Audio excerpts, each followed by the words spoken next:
Bismillahirrahmanirrahim. Assalamualaikum warahmatullahi wabarakatuh. Perkenalkan, nama saya Wafi Rukmawati, mahasiswa Ibnu Khaldun yang sedang melaksanakan PPK di Mandua, Kota Bogor. Alhamdulillah, mudah-mudahan anak-anak sekalian dalam keadaan sehat walafiat dan selalu diberikan keberkahan oleh Allah Subhanahu wa Ta'ala. Amin ya Rabbal 'Alamin. Baik, dalam kesempatan kali ini dalam mata pelajaran fikih kelas 11, di sini saya akan menjelaskan tentang zina. Diharapkan anak-anak sekalian untuk memperhatikan dan menelaah apa yang akan kita pelajari hari ini. Nah, apa saja yang akan kita bahas tentang zina? Ada 5. Yang pertama, apa itu pengertian zina? Yang kedua, alasan penetapan hukum zina itu apa?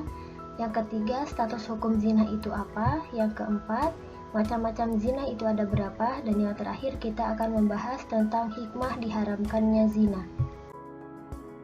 Yang pertama, kita akan membahas pengertian zina terlebih dahulu.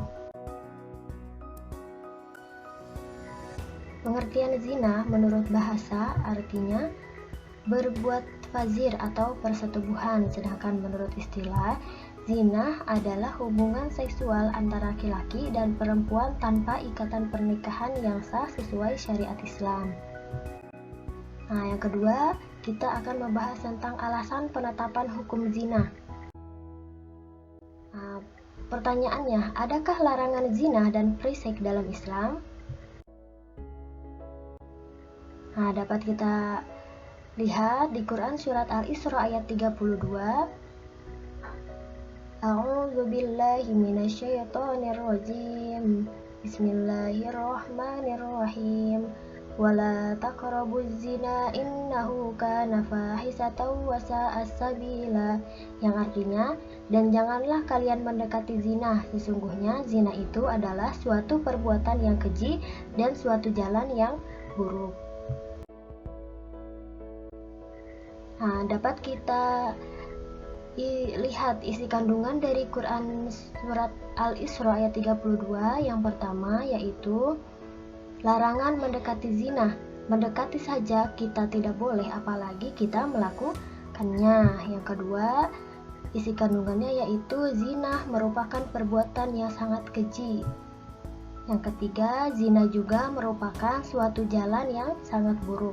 Dan yang terakhir dapat kita ambil isi kandungannya yaitu zina akan berdampak negatif bagi kesehatan psikis, sosial, dan akhirat.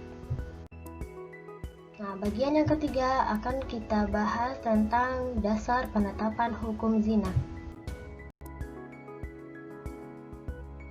Penerapan had atau hukuman bagi yang melakukan perbuatan zina, laki-laki dan perempuan dapat dilaksanakan jika tertuduh diyakini benar-benar telah melakukan perzinahan. Nah, di sini ada dasar-dasar yang dapat kita gunakan bahwa seseorang telah benar-benar berbuat zina. Ada 2 dasar-dasarnya, yaitu yang pertama, harus adanya 4 orang saksi laki-laki yang adil. Kesaksiannya itu meliputi apa saja? Waktu, tempat, pelaku, dan cara melakukannya. Ya, yang kedua itu lebih penting, yaitu pengakuan dari pelaku zina.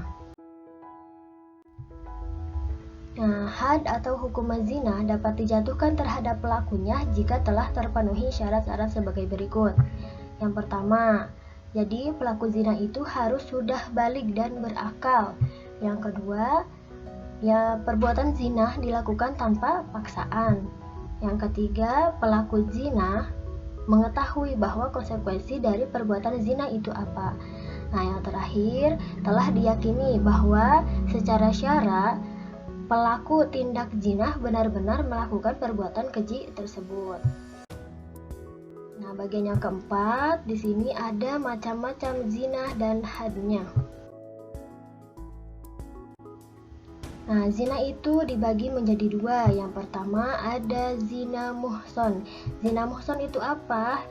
Zina muhson itu perbuatan zina yang dilakukan oleh seorang yang sudah pernah menikah, mencakup suami, istri, janda, atau duda. Nah, hukumannya bagi zina muhsan itu apa? Hukumannya yaitu dirajam.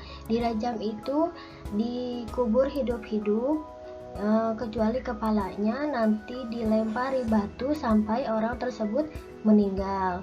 Nah, yang kedua ada zina ghair muhsan.